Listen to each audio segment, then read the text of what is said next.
बताते हैं किस देवता का दर्शन होता है उन्हें मेरे भोलेनाथ को, तो तुरंत आके बताते हैं। बल्कि समाधि जिसकी लगी हो, सपने में भगवान का दर्शन हो, किसी को बताना नहीं चाहिए, वो भी बता देते हैं। बोले इतनी सी बात।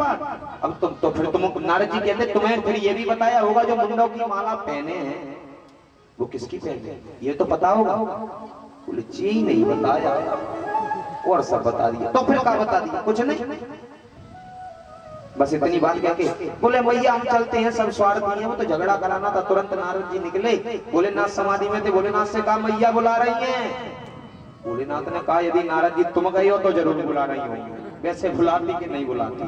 बोले कुछ ना कुछ गड़बड़ कर आए। तुरंत भोलेनाथ पहुंचे तो उधर देखा कि पार्वती मैया हमारी मलिन वस्त्र धारण किए हुए और कोप भवन में जाकर बैठ गए। पहले के जमाने में कोप भवन बनाया जाता था, बूढ़े बुजुर्ग जानते होंगे। यदि कोई गुस्सा हो जाए तो भैया वह कमरा में जाके बैठ जाओ तो पता चल जाए कि गुस्सा। अब आजकल की गुस्सा कलयुग की तो नाक पे ही रखी। अब क्या बता दें कब गुस्सा हो गया कब सही है। बोलो ना राधे, ध्यान देना भक्तों। तुरंत ही शंकर जी ने जाकर कहा कि क्या हुआ देवी? बोले तुम कपटी हो। बोले कपटी? हम यदि कपटी होते तो तुम्हें गुरु मंत्र बताते, अपने समाधि में दर्शन होता वो बताते, कोई चीज कोई बात होती है तुमसे पूछते तुम्हें बताते। बोले तुम कपटी हो। बोले कैसे? बोले तुमने आज तक मुझे ये बताया कि तुम जो मुंडों की माला पहने हो जो किसकी? ये जो आप कथा सुन रहे हैं ये कौश की संहिता की कथा आप सुन रहे हैं। आपको कोई बताता हो, कोई कथावाचक बता के गए हो या ना बता के गए हो। भागवत में एक ग्रंथ की कथा नहीं है, कई ग्रंथों का लिया हुआ सार है। कौश की संहिता की कथा आप श्रवण कर रहे हैं। बोले जे मुंडों की माला पार्वती, ये हम तुमसे इतना प्रेम करते हैं कि तुम जब जब मरती हो तब हम ये मुंड तुम्हारे लेके खोपड़ियों जमाला में पिरो लेते। बोले हम मरते हैं और तुम मरते ही नहीं हो तो तुम और बड़े कपटी हो। बोले कपटी महाकपटी हो तुम। बोले हम मर जाते हैं तुम मरते नहीं हो। भैया तुम कौन सी ऐसी सीरम पिए हो, कौन सा इंजेक्शन लगवाए हो तुम हैं जो तुम मरते नहीं हो? हम मर जाते हैं। बोले हमने अमर कथा का पान किया। ध्यान देना, अमर कथा का पान किया। बोले अच्छा? बोले पार्वती मैया जिद पड़ गई। बोले अमर कथा हमको भी सुनवाइए। बोले अमर कथा ऐसे नहीं सुनी जाती है, वो अमर कथा और कोई नहीं, वो यही अमर कथा श्रीमद् भागवत महापुराण है, जिसको अमर कथा का नाम भोलेनाथ ने दिया है। बोले शंकर भगवान की जय हो। बोले हमने अमर कथा श्रवण की, पान की, इसलिए हम मरते नहीं। पुनरपि जननम पुनरपि मरणम पुनरपि जननी जठरे से। बोले ना तो बार बार मरना पड़ता है ना बार बार जीना पड़ता है, कुछ नहीं करना। बोले हम भी सुनेंगे। पार्वती मैया जिद पड़ गई। अब भैया 3 हट बहुत खराब होती है, राज हट, स्त्री हट और बाल हट। जो चाहिए वो चाहिए। ध्यान दें। तो पार्वती मैया हट पड़ गई। आज पार्वती मैया हट पड़ गई तो तुरंत कहने लगी कि मुझे कथा सुनना है। तो भोलेनाथ ने अपना डमरू बजाया। डमरू बजाने के बाद कहा पार्वती देख कर आओ, कैलाश पर्वत पे कोई होना नहीं चाहिए। ये कथा एकाग्रचित होकर सुनी जाती है एवं सुनाई जाती है। ये कथा कभी पीछे बैठकर नहीं सुनना चाहिए। भागवत पुराण, ये कथा भागवत पुराण की तरफ पैर कर नहीं बैठना चाहिए, एकाग्र। और ये भागवत कथा में कभी सोना नहीं चाहिए। पार्वती इसके बड़े नियम हैं। इस कथा को भूखे पेट या तो सुनो या फिर घी पीकर सुन सकते हैं। अब भैया आजकल घी पी के सुन लेंगे तो सब बई में बैठे दिखाएंगे, पछेगा ही नहीं। समझ रहे ना? हा? कथा तो बाद में होगी, उनकी कथा पहले हो जाएगी। वो डॉक्टर बोले क्या खाया था? बोले घी पी लिया था। कुछ नहीं। बोले इंजेक्शन लगेंगे, गर्मी ज्यादा है। कथा के ऐसे नियम है सुनने के वो सुनाने के। कथा में विघ्न नहीं आना चाहिए। चाहे तो फलहार की जगह फुलहार करके 5 रोटी खाते हो 7 खाया, बोले भागवतम बैठेंगे शाम तक कुछ नहीं मिल पाया तो फलहार की जगह फुलहार करके आइए, लेकिन कथा में विघ्न नहीं आया, सोए नहीं, आलस नहीं आया, तब तो कथा आपके इधर से सुन के तब हृदय में प्रवेश करे, उन्हें इधर से सुनी उधर से निकाल पाता। आज शंकर जी ने डमरू बजाया, सभी पशु पक्षी कैलाश पर्वत से चले गए, केवल एक तोते का बच्चा अंडा पड़ा हुआ, सुख सावक। जैसे ही कथा प्रारंभ हुई, ध्यान देना, कथा प्रारंभ हुई, पहले दिन की कथा हुई, दूसरे दिन की कथा हुई, और दूसरे दिन की कथा के बाद ध्यान देना भक्तों, जैसे ही तीसरे दिन की कथा प्रारंभ हुई, वो अंडा फूट कर उसमें से सुख का बच्चा उत्पन्न हो गया। समझ में आ रही ना आप लोगों को? वैसे तो हम बारीकी से समझा रहे हैं, हमें जल्दबाजी नहीं है। आप बैठो 7 बजे तक तो 7 बजे तक, 8 बजे तक बैठने वाला होना चाहिए भाई।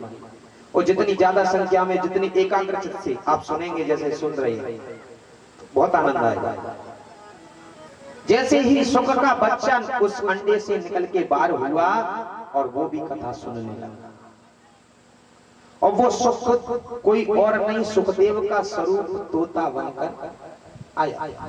ध्यान दें, राधा रानी उनको भेजा था, जो हमने अभी शुरुआत में कथा सुना। अब वो तोते का बच्चा बैठा बैठा कथा सुन रहा। जैसे ही कथा दशम स्कंद पर पहुंची है प्यारे, भगवान शंकर ने कहा कि उद्धव और कृष्ण आज महाभारत के युद्ध में विजय को प्राप्त हुए हैं पांडव। इतनी ही देर में मां पार्वती की नींद लग गई है, नींद लग गई प्यारे। अब क्या, अब सुख ने उसने देखा, उस बच्चे ने, कि कथा अभी बंद होती है और भोलेनाथ इतनी सुंदर कथा सुना रहे हैं और भगवान की कथा छूट जाएगी। क्यों? क्योंकि पार्वती मैया हुक्का दे रही थी, और नींद आ जाएगी तो हुक्का कौन देगा? ओम ओम ओम शब्द का उच्चारण कर रही थी। जैसे ही मैया की नींद लगी, सुखदेव ने